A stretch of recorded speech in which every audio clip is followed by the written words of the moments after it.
একটু খেয়াল করে দেখুন তো এরকম ধরনের বাক্য আপনি কারোর সাথে বলতে চেয়েছেন কিনা। যেমন, আপনি কি আমাকে সাহায্য করবেন, বা আপনি কি দয়া করে আপনার কলমটা আমাকে দেবেন। ইংরেজিতে পলাইট বা রেসপেক্টফুল রিকোয়েস্ট করার জন্য আমরা সবসময় উড ব্যবহার করি। এটি শুধু কার্টিয়াস করে না, আপনার ইংলিশ আরো ন্যাচারাল অ্যান্ড প্রফেশনাল শোনায়। আজকের ক্লাসে আমরা শিখব ইউজ অফ উড এর পার্ট 1 আউট অফ 10, যেখানে আপনি শিখবেন কিভাবে কারো কাছে কিছু ভদ্রভাবে চাইতে হয় বা রিকোয়েস্ট করতে হয়। Now let's go to the whiteboard and learn the structure step by step.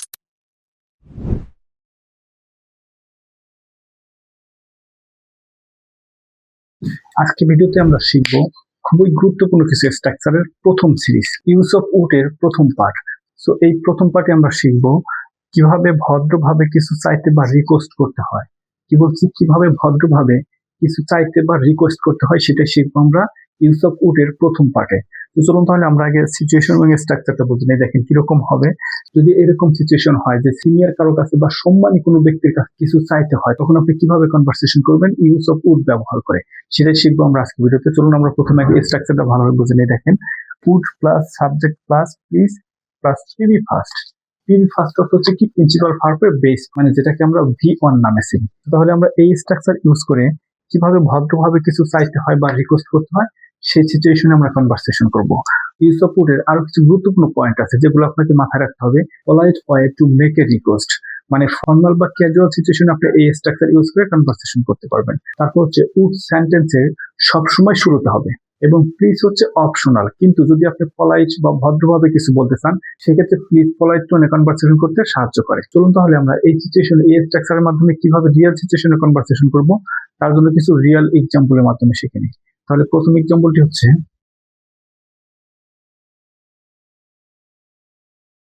তাহলে এই হচ্ছে দেখেন প্রথম ইয়ার এক্সাম্পল। একটু মনোযোগ সহকারে বোঝেন।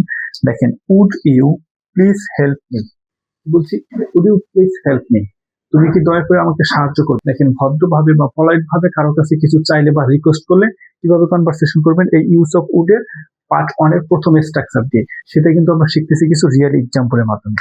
আই থিঙ্ক আপনি এই এক্সাম্পলের মাধ্যমে বুঝতে পারছেন এই সিচুয়েশনে এই স্ট্রাকচারের মাধ্যমে কিভাবে বাক্য গঠন হয়, এবং আপনি আপনার রিয়েল সিচুয়েশনে কিভাবে কনভারসেশন করবেন এই স্ট্রাকচার ইউজ করে। চলুন আমরা এরকম আরো কিছু রিয়েল এক্সাম্পলের মাধ্যমে শিখে নেই এই স্ট্রাকচারের ব্যবহার। দেখেন, তারপর রিয়েল এক্সাম্পল হচ্ছে কি, would you please open the door. কি বলছি, দেখেন, would you please open the door, তুমি কি দয়া করে দরজা খুলবে। দেখেন, ভদ্রভাবে কারো কাছে কোনো কিছু রিকোয়েস্ট করতে কিভাবে কনভারসেশন করবেন আই থিঙ্ক আপনি কিন্তু এখন বুঝতে পারছেন। চলুন আমরা আরো একটি রিয়েল এক্সাম্পলের মাধ্যমে শিখে নিই।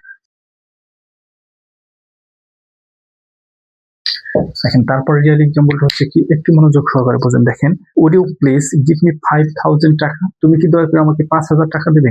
দেখেন, ভদ্রভাবে কারো কাছে কোনো কিছু চাইতে বা রিকোয়েস্ট করার ক্ষেত্রে এই স্ট্রাকচার কিভাবে ইউজ হয় আই থিঙ্ক আপনি কিন্তু বুঝতে পারছেন। সো এই ছিল তাহলে আমাদের আজকের ক্লাসে ইউজ অফ উড এর প্রথম part out of 10। Use of wood এর 10টা স্ট্রাকচারের মধ্যে আমরা কিন্তু আজকে প্রথম স্ট্রাকচারটা শিখে নিলাম, এই সিচুয়েশনে কিভাবে কনভারসেশন করতে হবে ভদ্রভাবে কিছু চাইতে বা রিকোয়েস্ট করার ক্ষেত্রে। সো আপনি যদি এই স্ট্রাকচারটা ভালোভাবে বুঝে থাকেন, এখন আপনার কাজ হচ্ছে আপনার রিয়েল কনভারসেশন থেকে আরো কিছু বাক্য তৈরি করে প্র্যাকটিস করা। তাহলে আপনি খুব সহজেই ইউজ অফ উড এর প্রথম স্ট্রাকচারটা আপনার রিয়েল কনভারসেশনে ইউজ করে ইংলিশে ফ্লুয়েন্টলি কথা বলতে পারবেন।